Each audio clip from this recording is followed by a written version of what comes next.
Hello সবাইকে, good morning. কেমন আছো তোমরা সবাই? আশা করছি সবাই খুব ভালো আছো। আমি কিন্তু খুবই ভালো আছি।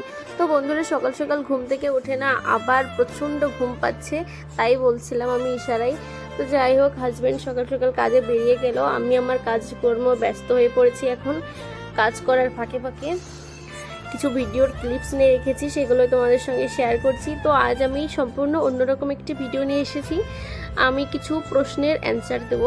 একটা দিদিভাই আমাকে কোশ্চেন করেছে কিছু, আমি তার অ্যান্সারগুলো দেবো এখন। তো দিদিভাই বলেছে, দিদিভাই তুমি যে ভিডিও করো তোমার ফ্যামিলি থেকে কিছু বলে না?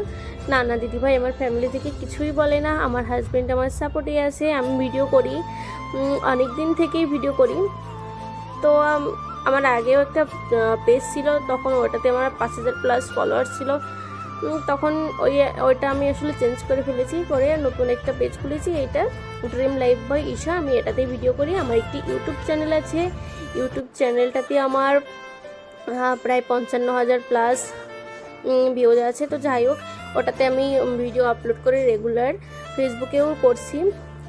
আমার ফ্যামিলি থেকে কিছুই বলে না, সবাই আমার সাপোর্টই আছে। আর বলেছে যে তোমার ফ্যামিলিতে কে কে আছে? আমার ফ্যামিলিতে তো সবাই আছে, কিন্তু গ্রামের বাড়িতে থাকে আমার শ্বশুর শাশুড়ি এবং দাদা শ্বশুর, আর কি বলে দিদি ঠাম্মা। আর এখানে আছি আমি, আমার দেওর, আমার মেয়ে এবং আমার হাজব্যান্ড। আমরা এখানে 4 জন, বাড়িতে আমাদের গ্রামের বাড়িতে 4 জন।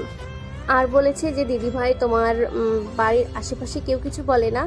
আসলে আমার বাড়ির সাইডে যারা আছে এদের সঙ্গে এরা একজন এক এক জায়গা থেকে এসেছে, তেমন একটা পরিচয় আমার এখনো হয়ে ওঠেনি। আমরা নতুন বাড়িতে শিফট করেছি, তো এরা আসলে কেউ কিছু বলে না। পাড়া প্রতিবেশী বলতে আমাদের কিছু হেটার্স আছে দিদিভাই, সেই হেটার্সগুলো হয়তো বা একটু হেট হতে পারে, বাট আই ডোন্ট কেয়ার। আমি ওগুলো নিয়ে মাথা ব্যথা করি না। সেটা তাদের ইচ্ছা, থেকে আমাদের হেট করবে কি ভালোবাসবে সেটা তার ব্যাপার।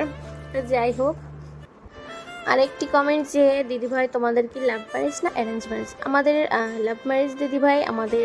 আমার হাজব্যান্ডের সঙ্গে আমার গত 3 বছরের একটা সম্পর্ক। তার সঙ্গে আমি গত 3 বছর আগে পূর্ব পরিচিত, এবং আমাদের বিয়ে হয়েছেও এই 2.5 বছর প্লাস হয়ে গেছে। আর আমার বেবি কয়টা? আমার একটি বেবি, তার বয়স এখন গত 1 বছর হয়েছে, 1 বছর 4 মাস।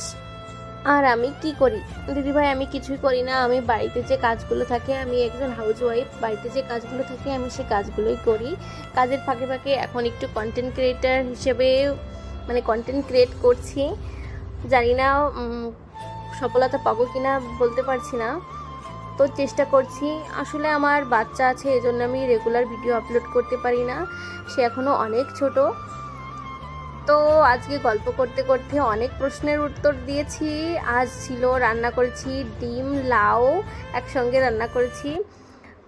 গরমেতে একটু হালকা সবজি খেতে ইচ্ছে করছে, আবার মাছ মাংস ডিমও খেতে ইচ্ছে করছে, তাই কি করব, লাউ আর ডিম একসঙ্গে দিয়ে আজকে একটাই তরকারি করেছি। টাইম অনেক শর্ট ছিল, অনেক কাজ ছিল, তার জন্য একটা সবজি করেছি। তো বন্ধুরা, কেমন লাগলো আমার ভিডিওটি অবশ্যই কমেন্টে জানিও। আর হ্যাঁ, আপনাদের যদি কোনো প্রশ্ন থাকে অবশ্যই সেটা আমাকে ইনবক্সে কিংবা কমেন্টে অবশ্যই জানাতে পারেন। আর হ্যাঁ, দিদিভাই একটি কমেন্ট করেছিল আমি কোথায় থাকি। দিদিভাই, আমি দিল্লি, উত্তরপ্রদেশ, গাজিয়াবাদ থাকি। তো আশা করছি তোমার প্রশ্নের সব উত্তর পেয়ে গেছো। পরবর্তী একটি ভিডিও দেখার জন্য আমন্ত্রণ রইল। অবশ্যই ততক্ষণ পর্যন্ত সুস্থ থেকো, ভালো থেকো। Bye bye.